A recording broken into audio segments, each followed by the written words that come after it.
Hey, happy holidays. With Christmas right around the corner, I wanted to share 3 gift ideas to maybe inspire you the next time you need to make a gift, not just for Christmas. Let's get into it. The plan was for this video to come out before Christmas, but I unfortunately got really sick the same day I recorded the intro and outro for this video and had to push everything back much further than I would have liked. But these are gifts that are great for almost any occasion, not just Christmas. So let's jump right into the first gift, a shower caddy. I actually made this caddy for myself because my shower was very disorganized, bottles and bars of soap everywhere, without a home. And SketchUp has really helped me visualize what I want to do before I do it. So that's where I started. I don't have a way of posting plans yet, but it's coming. A screenshot will hopefully suffice for now. I also don't have footage of all the cuts that you'll need to make. My garage was 4 degrees and filming this video was really tough. So I apologize if the footage seems like it's missing steps, but it isn't as complicated as it seems, and I will walk you through the steps that I took. I made this using 1 fence picket, and after milling the fence picket to 1/2 inch, I ripped 2 1/2 inch by 22 inch pieces, and those are the sides. And since my fence was already set up to rip 1/2 inch wide strips, I ripped 3 more pieces, and these 3 pieces will be the pieces that set the distance between the 22 inch side pieces. I cut mine at 10 and 13/16. It doesn't matter if you cut them slightly over or under. What matters is repeatability. I then assembled the frame of the caddy. From here on out, it is just a matter of setting up repeatable cuts and using referential measurements. After setting up a stop block at the miter and cutting 10 3-inch pieces and the remaining components to the lower enclosed shelf, it was time for assembly.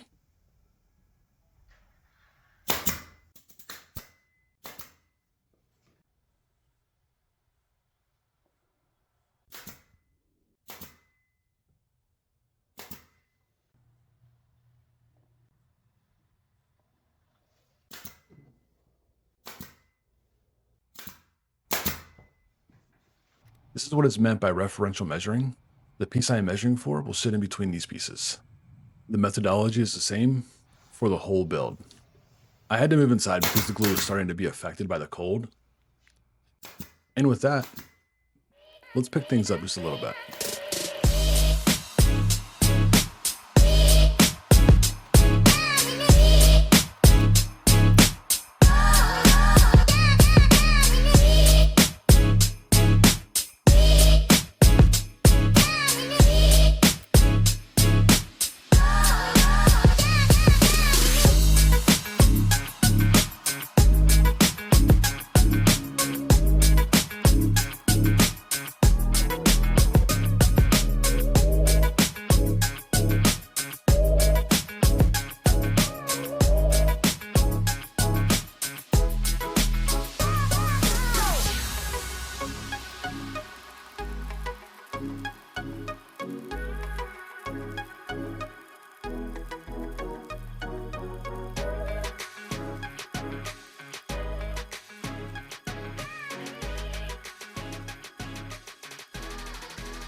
I really like how it turned out.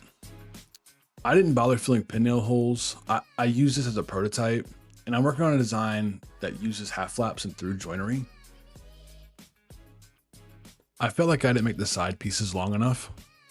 I would adjust the lengths as needed. That's why I didn't put a railing on the top shelf. My wife would have had trouble getting things up and over it.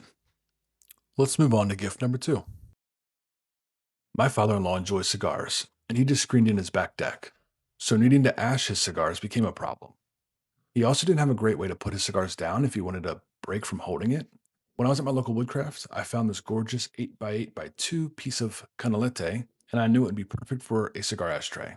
So I found the center and set my compass to 2.5 inches, which gives me a 5-inch circle. I then set my dado stack to about 3/4 of an inch wide by 1/4 inch high, and ran the blank through once, flipped it at 90 degrees, and ran it through again.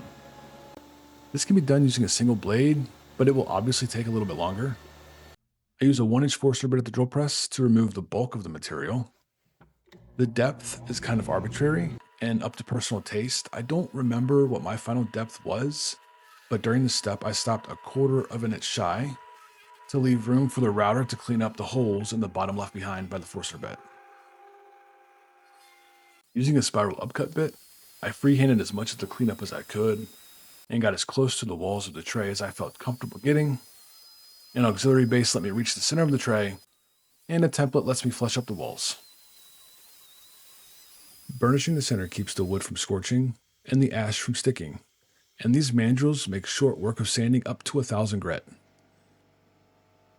After sanding the outside to 220 and rounding over the corners, a quick round over helps provide a bit of character.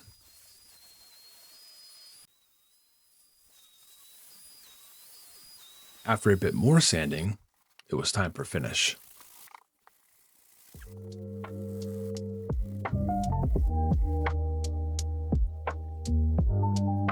A very small amount was applied to the tray for the sake of aesthetic consistency when I gave the gift to my father-in-law.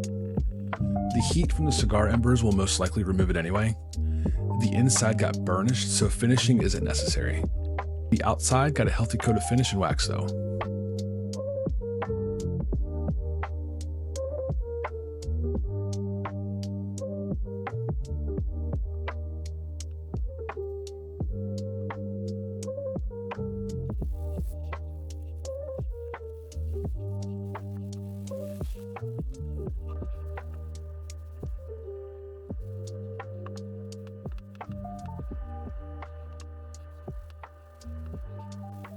It turned out really great. My father-in-law loved it, and he said he was looking into getting one himself, so it couldn't have come at a better time. This final build might be my favorite of the three because it helps upcycle wine corks, and I love upcycling materials destined for the landfill. And it's very simple to make. I started by grabbing a scrap piece of oak, setting the table saw to about an inch or so, and ripping it down. Set your miter saw to 45 degrees. Set up a stop block to whatever your preferred size is. Mine was 6 3/4 square, and that is from point to point, so that's the outside measurement. And make 4 identical pieces. I like using a straight edge for glue ups like this to help keep everything straight and aligned. You may have noticed it when I was assembling the shower caddy. A bit of glue and green tape gets the miters closed up nicely. Adding splines would probably be a good idea. I don't know if it's critical. It adds a bit of visual interest. It adds strength to the miters, and most importantly, the wife loves splines. I love lamp. I cut my splines just oversized and sand them down for a perfect friction fit. The wood will swell when you apply glue, so when you dry fit your splines and you can't shake them out, they are probably not going to fit once you get glue in there.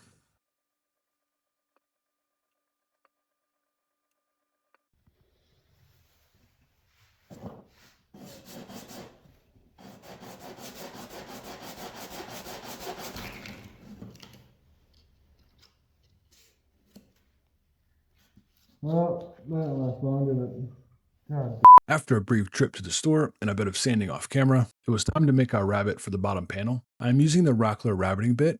It comes with multiple bearings, which sets how far your bit will cut in. After this step, you can cut your panel to whatever your opening measurement ends up being. My panel was already cut before I made the miters, which resulted in my panel being a bit loose, but that really wasn't an issue. Glue holds it in place just fine. And it's not supporting a space shuttle, just the occasional cast iron. It's time to pre-finish and then glue on the bottom panel.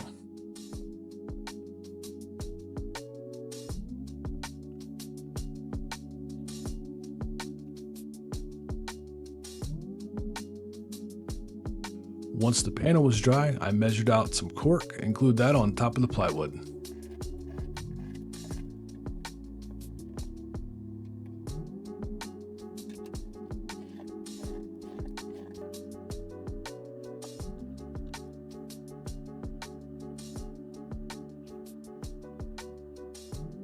I figured out the arrangement of corks I liked, scuffed the bottom with 80 grit, and then used JB Weld to secure the wine corks in place.